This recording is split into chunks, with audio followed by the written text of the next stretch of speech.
Hi friends, it's Palmer. And Sushi? Scooter. This is Sushi. She's a good girl. Special guest. Hi friends, it's Palmer, and I'm a lifelong nail biter. I was a lifelong nail biter because maybe I fixed it. I feel like I've done a few rounds of, yes, I quit biting my nails at 6 years younger than I am now. I'm feeling really good about it this time, and I want to talk about why. We'll get there. Let me give you backstory.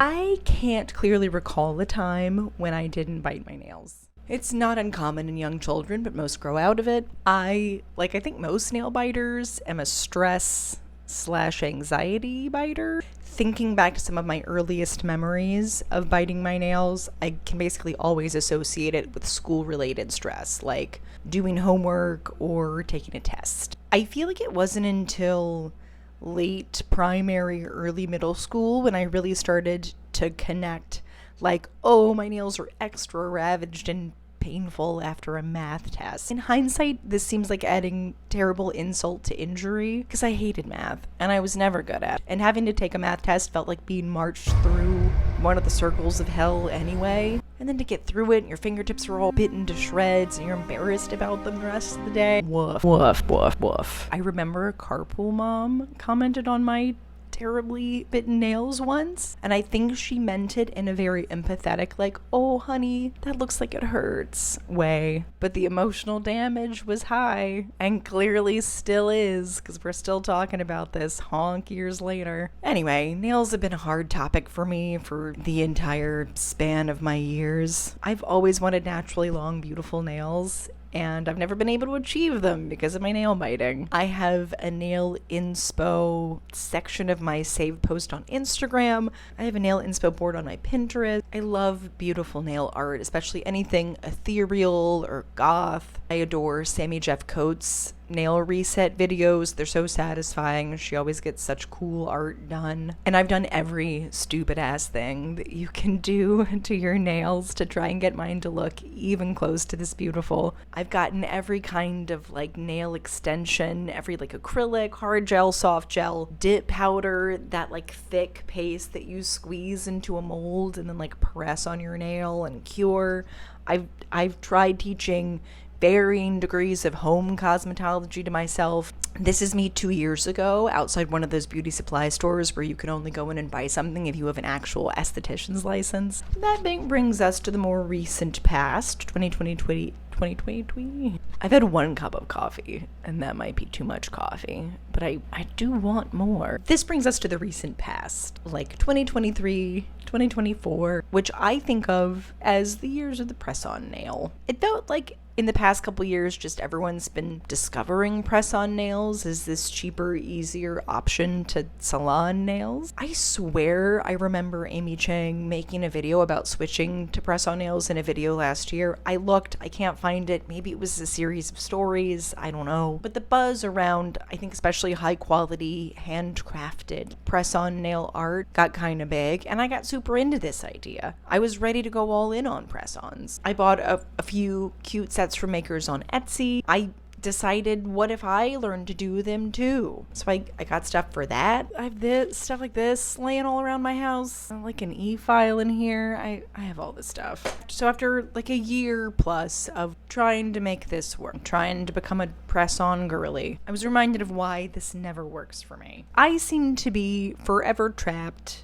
in this cycle. I drew it, made a whole little thing for it. Look at that. Pictures of myself and everything. Step 1, wish my nails look pretty. Step 2, application of nail extension to make my nails look pretty. Step 3, intentional or unintentional, but always damaging removal of nail extension. Step 4, screw this. After a long enough time has passed since my last screw this, I forget that I'm trapped in this cycle, and eventually I'm drawn back into the temptation of pretty nails, and the cycle begins anew. And it's not the pretty nails that are the problem. I don't think there's anything wrong with having or wanting to have beautiful long nails. I think the problem is that I get sucked into the idea of a quick fix, an immediate way to get long, beautiful nails. Instead of trying to focus on growing out my natural nails as best I can, I get lured into thinking that sticking an extension on them is just as good. And it's not, because it's not sustainable. The reality is that my nails have never had good long stretches to heal from my biting. So they're not a good base for any other kind of nail extension. They're too thin, they're too fragile. So the removal for any kind of nail extension always beats the shit out of my nails, no matter how much I try and pretend like it doesn't, because I'm always rocking pre-damaged nails, basically. Whenever I put on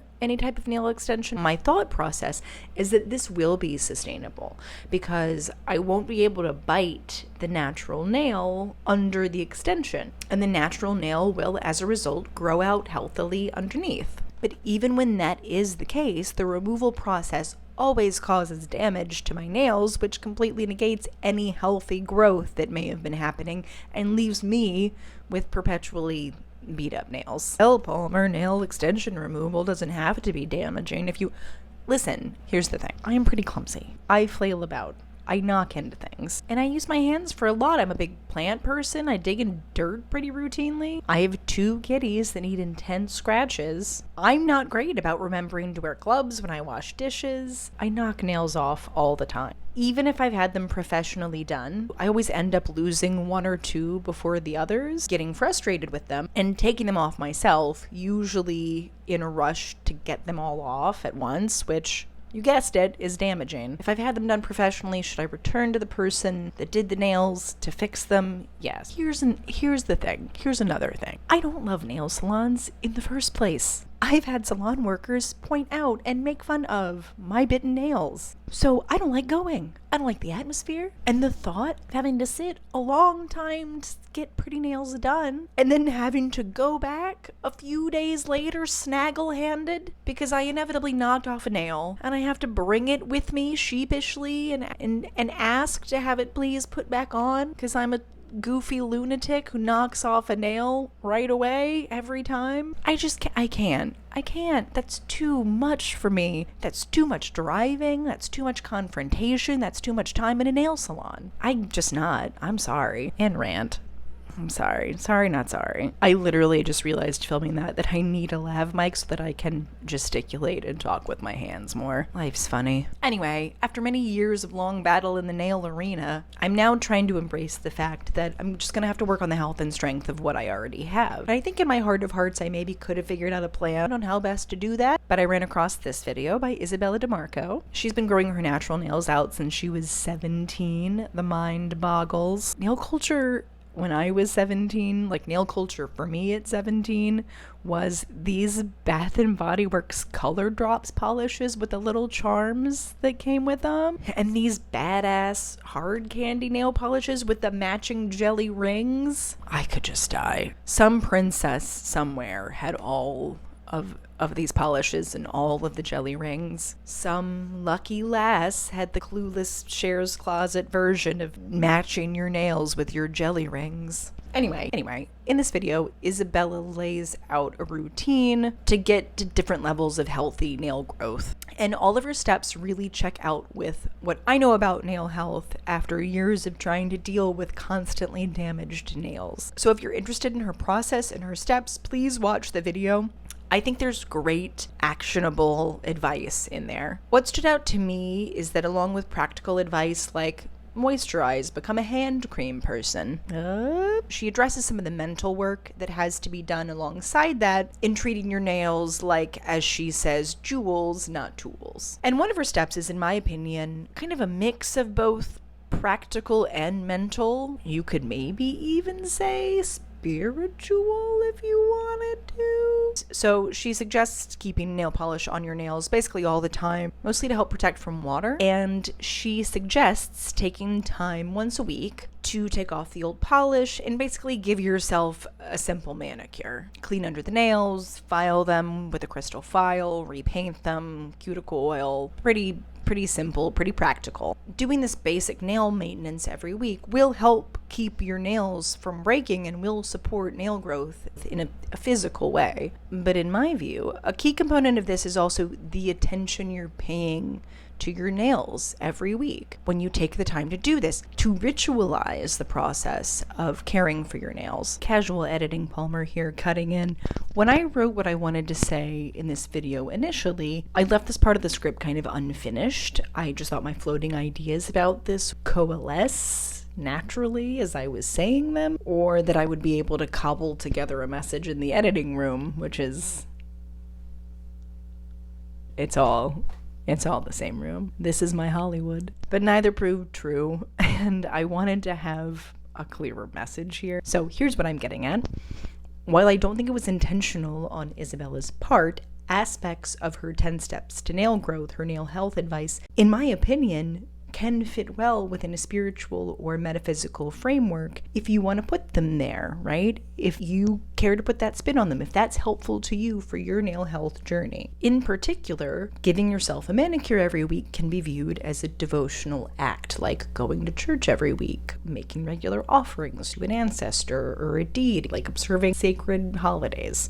The idea that some kind of metaphysical exchange, some sort of beneficial energy exchange happens when we regularly give our attention or our regard to something is common across human spiritual practice, even in contemporary spiritual practice, like positive mind metaphysics that don't necessarily require the belief in like a god or gods. This idea still exists, that we can strengthen our relationship with something, even in something unseen or something that exists as a concept, like an ideal outcome of a situation, if we give it our regularly scheduled attention or devotion. More specifically, as it applies to the kind of New Age thought that tends to routinely cross my social media feeds these days, this idea forms the foundation of visualization and manifestation techniques. If we routinely bring our attention to the feeling of being who we want to be, we will become that person. We will step into that reality. I don't think it's all illogical to suppose that someone with long, beautiful, natural nails takes dedicated time out of their week each week to care for their nails. So if you want to become a person with long, beautiful, natural nails, and you like those visualization techniques, I think this is a really great way to embody that person.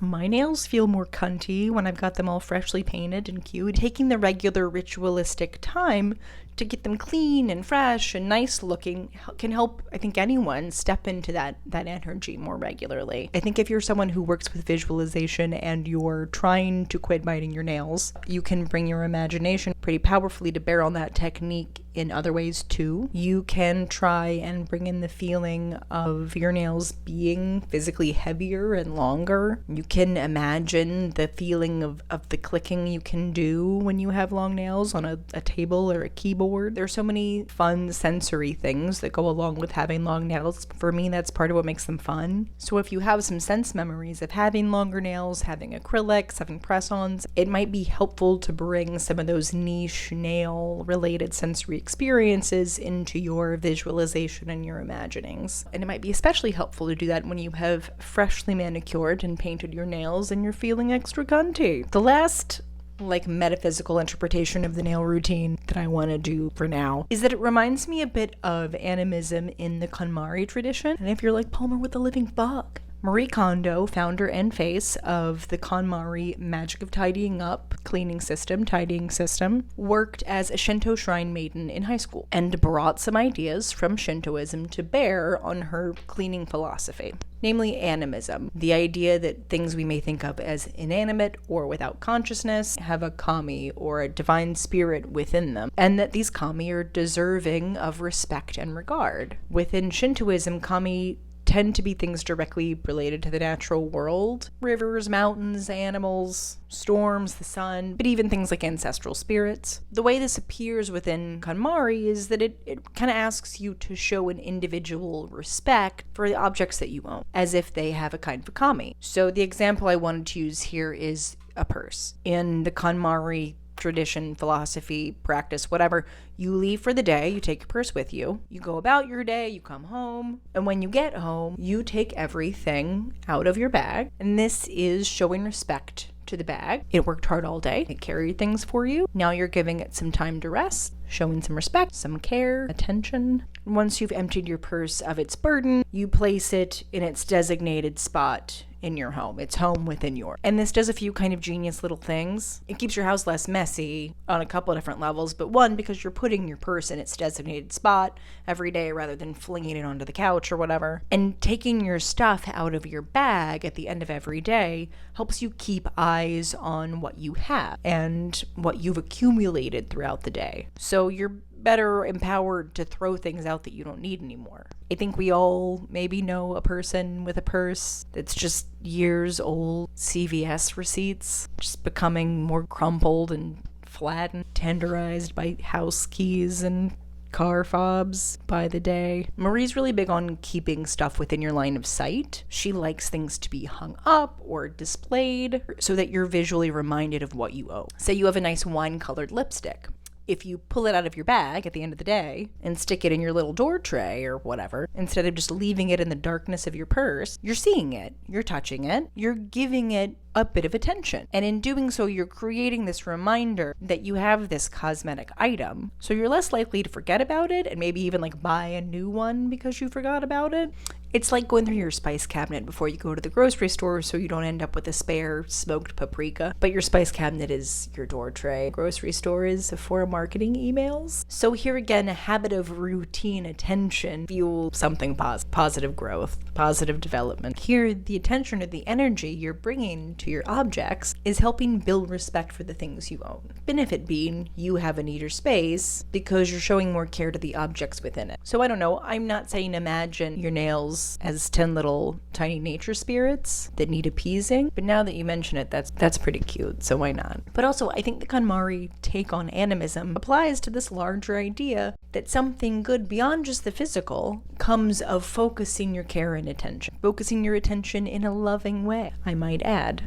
I debated throwing the KonMari stuff in here, but I do find it really interesting, and I've read the book a number of years ago, and it's made a really positive impact on my life and, how I view the objects that I keep in my life. I sort of credit it with saving my life a little bit in a way. I'm thinking about doing a video about that. If you would be interested, let me know in the comments. So I think we could conceivably see the weekly nail manicure as a KonMariing of the nails, right? You're showing them attention.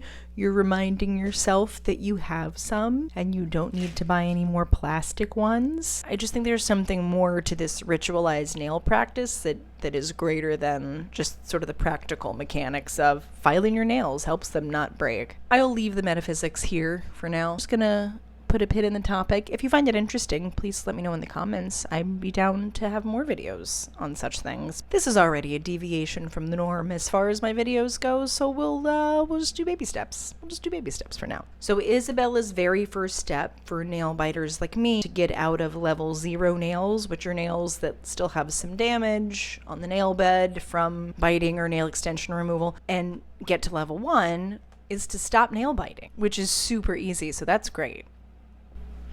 I can hear a kitty scratching around in a box. That's why I usually keep that door closed, but Scooter seemed to want to get in, so guess she needed to. You done? Scooter. Excuse you. Bye, Scooter. Now you're just gonna hang out? Okay. But I have been successfully not biting recently, and this video is meant to celebrate that in a way, and talk about why that is. I attribute my recent success in not biting my nails to 2 things. Spoiler alert, they are basically both big lifestyle stress reduction changes. Number 1, I changed my work situation. I was able to leave my in-office job at the end of last year, and as a result, my day-to-day stress levels have gone way down. I'm doing fully remote work now, which allows me more time for my creative work, like this video. And some of the stress that's been cut out by making that change doesn't even really have to do with like the job or work itself. Like not having to drive in rush hour traffic on I-77 every day, twice a day. Not having to stare down exit 3A on a weekly basis. Charlatans, no. That's number 1. Number 2, I have cut way back on my drinking, which is to say I did dry January. and have decided to extend it indefinitely. So it's been like a month and a half without any booze. I've seen marked improvements in my skin, like my attitude, my outlook, my capacity for happiness and joy. And I want to see what continues to change and improve. There have been multiple studies showing that alcohol contributes to stress and cortisol levels in the brain, even though we're kind of fed the idea that it does the opposite, that it decreases stress. It does not. So for a stress biter like me, this is kind of a no-brainer. More specifically, I think the biggest help for me in abstaining from alcohol has been in avoiding anxiety. Those hungover mornings for me are the worst times for perpetuating the opposite, basically, of genuine self-care. It's when I'm most likely to be the most unkind and ungenerous to myself. And I think just not bringing that energy into 2025 has been really amazing for my self-confidence and my mental health overall. I almost didn't want to share those two things because they feel very personal, but also, like, I know they're not easy, quick tips. They're big shifts that I realize it's not everyone can make, or not everyone can make easily. It's not like, going and buying a tube of hand lotion and becoming a hand lotion girly. That's actually a good tip. But the bigness, the profundity of these shifts is why I feel confident in my ability to stop nail biting this time around. I feel like they're affording me the clarity and presence of mind to identify this cycle and to really think about why I get stuck in it and how to get out of it. Namely, by showing my natural nails dedicated love and giving them the time and space they need to get healthy. Interestingly, this reflects why I made these two big shifts in the first place: to show myself dedicated love and give myself time and space to grow into a different creative life. It feels like I'm kind of living in an entirely new way than I was previously, and that seems to be having positive ripples through my existence. I don't know, feels like the right time to let go. This is a story for another day, but I kind of dropped out of dental hygiene school this one time. But I was far enough into dental hygiene school that I'd had these made already, and they were expensive. They're made to fit your personal face, so I can't sell them to anyone. So I use them for painting my nails. Check this out. There's a light. Wait, hold on. So I can paint them on the couch when I'm watching TV. Everything works out, babies. Everything works out. Anyway, that's the video. This was part rant, part testimonial, part vlog. I don't know. Obviously a deviation from my food-focused content. So let me know what you guys think. If you'd like to see more lifestyle-focused content, drop a comment. Also, please let me know if you relate to my nail struggle. I feel like there are so many of us nail biters that just hate to talk to anyone about it. A lot of us are carrying around shame or hurt around our nails. And if that's you, I hope you feel a little less alone in trying to grapple with this crappy habit. And I hope something here was helpful for you wherever you are on your nail health journey. I'll keep you guys updated on my nails. Thank you guys so much for watching and for listening to me rant about my nails. If you enjoyed this, if you found it entertaining, or you got something valuable from it, please hit that like and please subscribe. Again, if this is the first video of mine that maybe you're running into for some reason, I've done mostly foodie content up to this point, but I do want to mix in more of this lifestyle content. So please subscribe. Otherwise, I hope you guys are having a great week, and I'll see you next time. Bye.